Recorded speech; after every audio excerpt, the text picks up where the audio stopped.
Good morning mga tol. Ito madilim pa. Pero nandito na tayo sa train station. Pupunta tayo ngayon sa Brussels, Belgium. So yan, nagkamali tayo ng platform. 3 minutes na lang. So yan, dito tayo. So ito loob ng train guys. Napakalinis. Tsaka maluwag.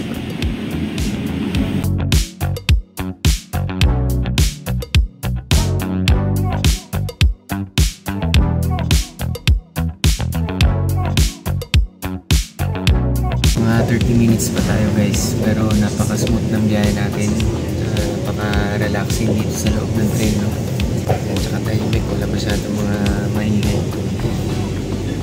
Mag-enjoy kayo kasi makikita nyo rin yung scenery sa labas. So andito na tayo sa Brussels station.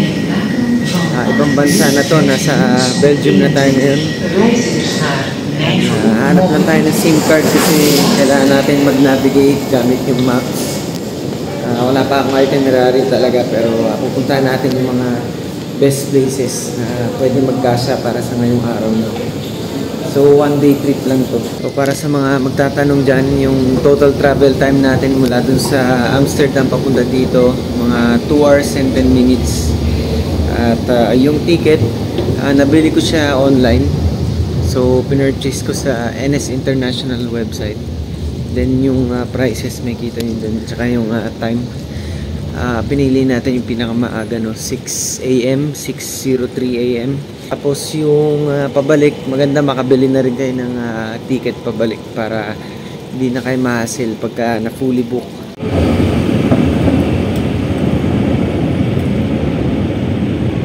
Breakfast muna tayo dito guys.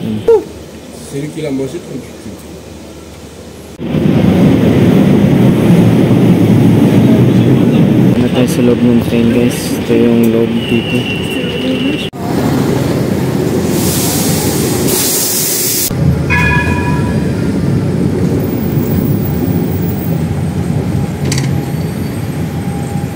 So ito sa likod na ng Ferris wheel yan. May magandang view ng city dito. Makikita nyo. Ayan, no? At makikita nyo yung mga lumang architecture. Ayan yung parang mga mala city hall na building. Tsaka to parang food court yung loob nito. Ayan, ang ganda. Ganda rito. So explore pa natin tong area na to. Lakad tayo bandang kanan. Habang naglalakad tayo guys, yan makikita nyo yung kalsada rito. Cobblestone siya. Very historic yung dating. Yan, pupunta tayo dun sa sikat na simbahan dito. Napakaganda ng vibe dito mga tol. Ganda ng mga building. Medyo naiiba siya sa Netherlands kasi dito parang mas classic yung dating ng mga architecture. Tapos wala kang makikita mga canals dito, di tulad dun sa Amsterdam. Pero ang ganda pa rin kasi yung vibe niya talagang parang back in time ka talaga eh. So napaka-significant ito dito sa Belgium kasi dito ginaganap yung Omegang Festival, which means to circle around. Yun yung ibig sabihin sa Dutch, no? At yan, maraming nagdiriwang dito tuwing festival. Saka yan, napakaganda talaga ng pagkagawa.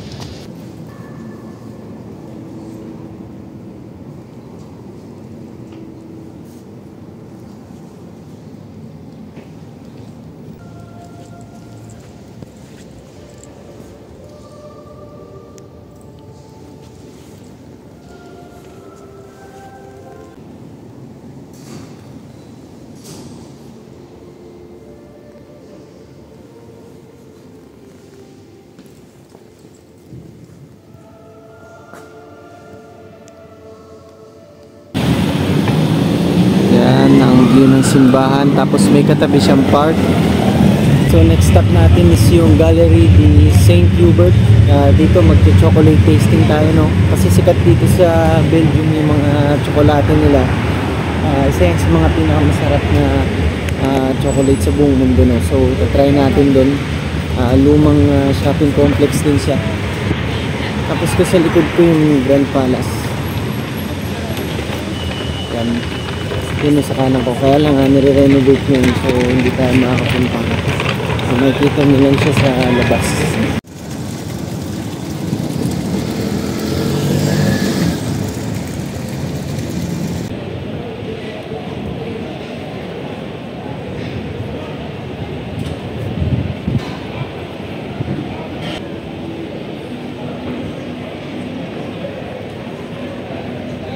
So mga tol, nandito tayo ngayon sa Grotto Place o sa English, ito ang tinatawag nilang Great Place kasi itong lugar na to, napaka-historical nitong lugar na to kasi binomba to noong 1695 ng mga French, no? So na-giba ito at nirebuild siya ulit ng mga mayayamang mga negosyante at mga malalakas na mga organizations dito sa Belgium. So imbis na gawin nilang modern yung itsura, gusto nila talaga maibalik sa yung talaga original look niya. Sinisimbolo nito yung pagtayong muli ng Belgium. Plano sila ay nalagay sa isang hindi magandang pagkakataon noon. No? Isa itong lugar na to sa mga pinakamagandang mga destination sa buong mundo at listed siya sa UNESCO World Heritage Sites. So ito nakita natin kainan dito, malapit lang dun sa Royal dun sa Great Place. Friedland yung pangalan, no? Ito yung isa sa mga sikat dito, yung nirecommend sa Google, itong Mitrelet. Yan, baguette siya na may hamburger tsaka may kasamang fries. So 8 euro. Yan, dami rin nakapila ngayon. Grabe, ang laki, hindi ko alam paano ko ubusin. Yung dalawa kayo, pwede nyong paghatian to. Tapos yung bread niya parang may French style, no? Parang tostado siya ng mosaic. Kaya masarap talaga. So ito, try natin itong chocolate mousse. Para siyang ice cream pero hindi. Ano siya? Dessert siya. Gawa sa chocolate din na same nito.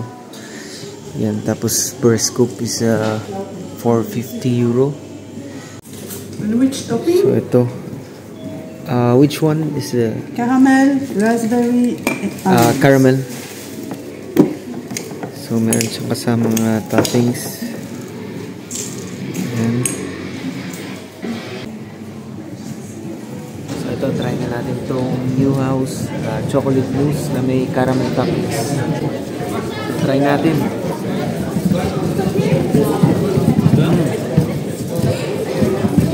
Kung mahilig kayo sa chocolates, talaga magugustuhan ito. Napaka-rich ng flavor niya. Tama-tama ito pang dessert. So next stop natin dito sa Mannequin Peace.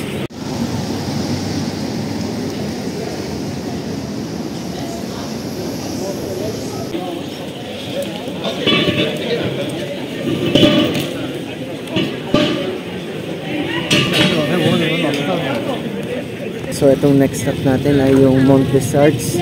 Sikat na puntahan to dito sa Brussels kasi ito ay napakagandang park. Tapos makikita nyo may malawak na landscape siya. Ito ay sinimulan gawin noong 1908 pa kung di ako nagkakamali, yung mga panahon na yun, no? At ito ay nire-develop lamang noong 1950s, 1960s. Kaya nagmukhang medyo bago siya. Pero napakatagal na nitong site na ito. Kaya dapat lang na makita nyo itong mga to.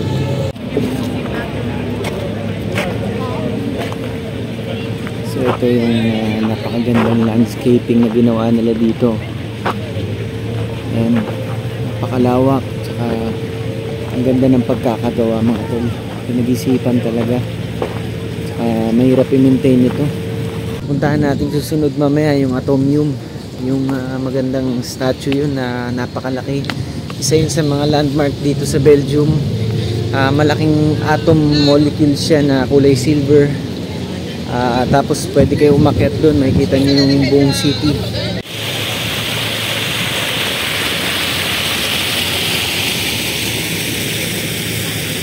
So eto tayo guys, sa metro station tayo. Ang ganda dito, ng design nila. Merong carpet na ganyan, yung graphics, ang ganda.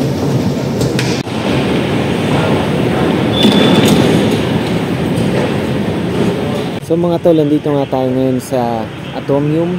Ito yung nakikita nyo sa likod ko, yan yung napakalaking statue o replica ng atom na binamagnify ng 150 plus billion times per atom, no? Tapos yan yung pagkagawa niyan ay gawa sa steel. Sinisimbolo dun ito yung post-war era ng Belgium, na kung saan nung 1950s ayun yung nagsimula yung scientific and technological advancement ng Belgium. Kaya simula nun talaga ito yung naging simbolo ng pag-angat ng bansa in terms of technology nila, no? Dinisign yan kasi nung panahon na yon yung atomic energy napakahalaga noon para sa Belgium. So ito yung nagre-represent noon. Meron tayong pupuntahan isang sikat na park. Ito ay napakaganda rin, kaya bago dumilim tatry na natin puntahan yun. Nandito tayo sa entrance ng Parc de Saint-Contenayre. Ito ay napaka-memorable at mahalagang place dito sa Belgium. Napakaganda, may fountain sa gitna. Tapos may mga taong naglalakad-lakad lang, nakatambay, nagre-relax. So dito tayo kakain ng ating biniling snacks at maghanap lang tayo ng spot para umupo. Dahil buong araw na tayong naglalakad-lakad, in-explore natin itong Brussels in one day. So ayan, maganda rin, no? May pailaw na ako nakikita kasi 7 PM. So lalapit tayo doon sa Arc. So itong park na to, ginawa to bilang memorial noong 50th Independence Day noong 1880 ng bansang Belgium. Kaya ito ay napaka-memorable, historical sa mga taga dito, no? At ito kasi nagpapaalala din to na yung success ng military ng Belgium at maging sa success ng kanilang military at sa progreso ng bansang Belgium. So dito sa area na to, ginaganap din yung mga festival, mga concert. At dito ay kita nyo rin yung Royal Air Force Museum at iba pang mga museum. Pero hindi ko sure kung bukas pa sa gantong oras, no? Makikita nyo yun sa internet. Pero tayo pinuntahan natin dito para makita talaga itong park. Napakaganda talaga, mga tol. Napakalawak. So ayan yung mismong arc sa gitna. Laki niya, mga tol. Kung nandito lang kayo, makikita nyo talaga. Malayo pa kasi tayo eh. So ito, medyo malapit na tayo.